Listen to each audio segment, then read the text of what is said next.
السلام علیکم ورحمۃ اللہ وبرکاتہ۔ بسم اللہ والصلاۃ والسلام علی رسول اللہ، اما بعد۔ ریاض الصالحین کا 12واں باب، آخری عمر میں نیکیاں کی کثرت کرنا، اس سے آج ہماری تیسری حدیث ہے اور کتاب سے 114 نمبر حدیث ہے عن عائشہ رضی اللہ عنہا قالت، سیدہ عائشہ رضی اللہ تعالیٰ عنہ بیان کرتی ہیں، ما صلی رسول اللہ صلی اللہ علیہ وسلم کے نبی علیہ الصلوۃ والسلام نے ایسی کوئی نماز صلاۃً بعد ان نزلت علیہ، کوئی نماز اس طرح کی جو اس صورت کے بعد پڑھی ہو، نازل ہونے کے بعد پڑھی ہو۔ وہ کیا تھی؟ اذا جاء نصر اللہ والفتح، یہ اللہ تعالیٰ نے جب اس صورت کا نزول کیا، الا ان یقولوا فیہا، مگر کہ آپ کہتے تھے سبحانک ربنا وبحمدک اللہم اغفر لی، پاک ہے اے اللہ اپنی خوبیوں کے ساتھ، اے اللہ مجھے بخش دے۔ متفق علیہ، یہ بخاری اور مسلم کی حدیث ہے۔ امام صاحب نے اس حدیث کے ساتھ اس کی جتنی بھی روایات ہیں، مختلف روایات کو یہاں اسی حدیث کے ساتھ جمع کیا ہے۔ اس سے مراد یہ کہ اللہ کے نبی علیہ الصلوۃ والسلام جب یہ صورت نازل ہوئی، جس کو ہم سورۃ النصر کے نام سے جانتے ہیں، اذا جاء نصر اللہ والفتح، یہ والی صورت جب نازل ہو گئی، اس کے نازل ہونے کے بعد آپ علیہ الصلوۃ والسلام جب بھی نماز پڑھتے تھے، کوئی نماز پڑھتے تو وہ نماز کے اندر یہ الفاظ ادا کیا کرتے تھے، جن کے یہ ہے سبحانک ربنا وبحمدک اللہم اغفر لی، یعنی اللہ کی تسبیح بھی بیان کرتے تھے، اللہ کی تحمید بھی بیان کرتے تھے اور اپنے لیے مغفرت بھی طلب کرتے تھے۔ دوسری روایت جو صحیحین کی ہی روایت ہے، اس میں ہے کان رسول اللہ صلی اللہ علیہ وسلم یکثر ان یقول فی رکوعہ وسجودہ، کہ نبی علیہ الصلوۃ والسلام اپنے سجدے اور اپنے رکوع میں اس چیز کی، اس قول کی بہت زیادہ کثرت کیا کرتے تھے، سبحانک اللہم ربنا وبحمدک اللہم اغفر لی۔ یہ بھی تسبیح ہی ہے، اللہ کی تحمید ہی ہے، صرف الفاظ تھوڑے سے مختلف ہیں۔ اس کے ساتھ اگلی حدیث جو امام مسلم نے اپنی کتاب میں نقل کی ہے، کان رسول اللہ صلی اللہ علیہ وسلم یکثر ان یقول قبل ان یموت، کہ نبی علیہ الصلوۃ والسلام اپنی موت سے پہلے ان الفاظ کی کثرت کیا کرتے تھے، سبحانک اللہم وبحمدک استغفرک واتوب الیک۔ یہ تیسری قسم کے الفاظ آ گئے ہیں، اس میں بھی وہی اللہ کی تسبیح ہے، اللہ کی تحمید ہے، اللہ کی بڑائی ہے اور اپنے لیے استغفار اور توبہ ہے۔ قالت عائشہ، سیدہ عائشہ کہتی ہے، قلت یا رسول اللہ، میں نے اللہ کے نبی علیہ الصلوۃ والسلام کو کہا،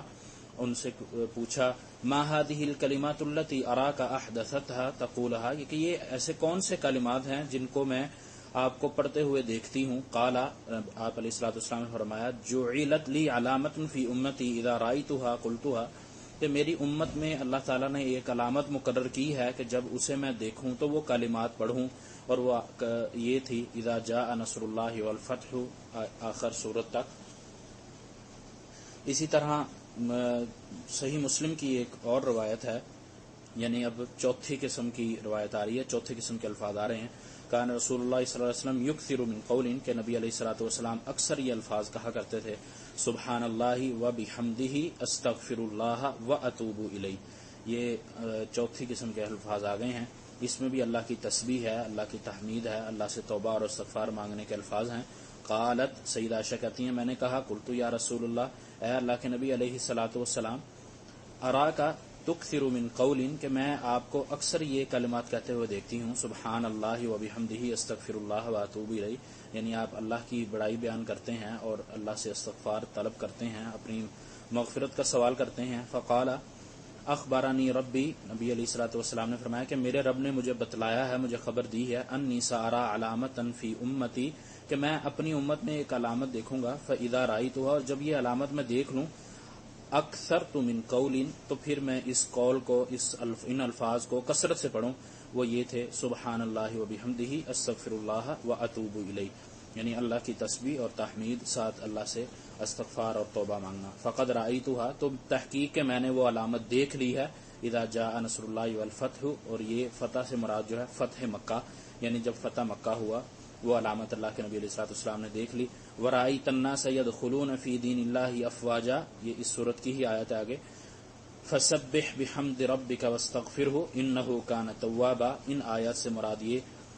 یہ دیا اللہ کے نبی علیہ السلام، یہ بتلایا ہے کہ یعنی لوگوں کا فوج در فوج اسلام میں داخل ہو جانا اور اللہ کی اس پر تسبیح اور تحمید بیان کرنا، استغفار پڑھنا، یہ اللہ تعالیٰ کے نے آپ علیہ الصلوۃ والسلام کو حکم دیا تھا۔ تو ایک حدیث میں ہم نے اللہ کی تسبیح اور تحمید بیان کرنے کے ساتھ ساتھ اس صورت کی میں جو 3 آیتیں ہیں مختصر سی، اذا جاء نصر اللہ والفتح ورأیت الناس يدخلون فی دین اللہ افواجا فسبح بحمد ربک واستغفرہ انہ کان توابا، اس میں اسلام مکمل ہونے کی بھی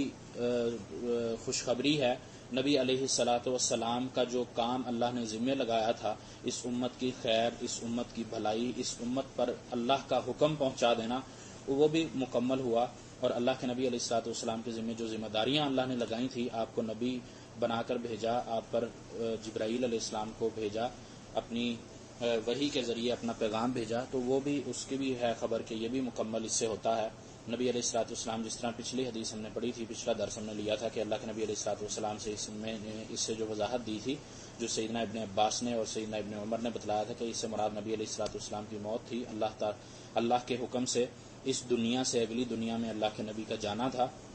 اور اسی طرح اس کے بعد اللہ تعالیٰ نے فتح مکہ کی بھی خوشخبری اس میں دی کہ فتح مکہ جب ہو گیا، اسلام میں داخل ہو گئے لوگ، جوگ در جوگ اسلام میں داخل ہو گئے، یعنی اللہ کے نبی علیہ الصلاۃ والسلام کو مبعوث کرنے کا جو مقصد تھا وہ مقصد پورا ہو گیا، اسلام لوگوں میں پھیل گیا، انسانوں کے لیے خیر و بھلائی اور ان کے لیے کتاب اور نور اور ہدایت اللہ کے نبی علیہ الصلاۃ والسلام جو لے کر آئے وہ ان تک پہنچ گیا، اور انہوں نے وہ دعوت اللہ کی قبول کی اور وہ اللہ کے پسندیدہ دین اسلام میں جوگ در جوگ داخل ہو گئے۔ یہ بھی اس سے ہمیں علامت ملتی ہے۔ اس کے علاوہ جو ہمیں اس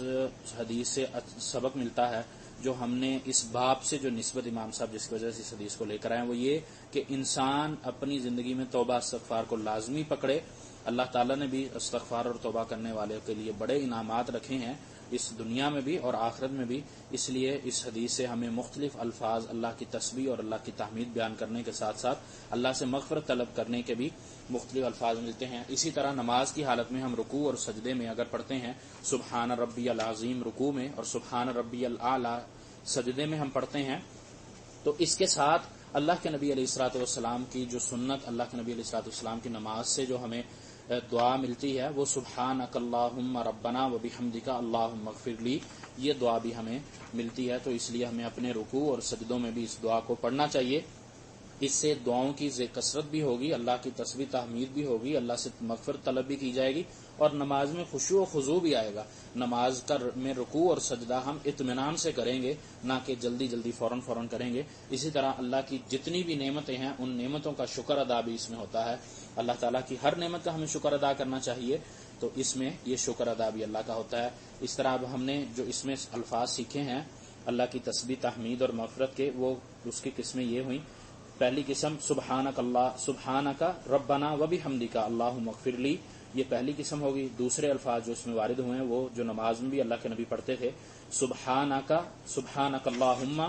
ربنا وبحمدک اللہم اغفر لی، یہ دوسری قسم کے الفاظ ہو گئے۔ اور تیسری قسم کے الفاظ سبحانک اللہم وبحمدک استغفرک واتوب الیک، یہ تیسری قسم ہوگی۔ اور چوتھی قسم اس کی ہو گئی سبحان اللہ وبحمدہ استغفر اللہ واتوب الیہ۔ اس سے ہمیں ایک اور سبق بھی ملتا ہے کہ یہ جتنے الفاظ حدیث میں وارد ہوئے ہیں اللہ کے نبی علیہ الصلوۃ والسلام سکھائیں، ہم ان سب الفاظ سے اللہ کی تسبیح کریں، تحمید کریں، اللہ سے توبہ استغفار پڑھیں، الفاظ کو بدل لیں، تھوڑے وقت میں وہ تھوڑے میں وہ، نماز میں ہوں تو ان الفاظ کو ادا کر لیں جو اللہ کے نبی سے ثابت نماز کے لیے ہیں۔ اس کے علاوہ اٹھتے بیٹھتے چلتے پھرتے دیگر الفاظ سے ہم اللہ کی تسبیح تحمید بیان کرتے ہوئے اپنے لیے مغفرت طلب کریں۔ اللہ تعالیٰ سے دعا ہے کہ اللہ تعالیٰ ہمیں بھی صحیح عمل کرنے کی توفیق عطا فرمائے۔ وما توفیقی الا باللہ علیہ توکلت و الیہ انیب۔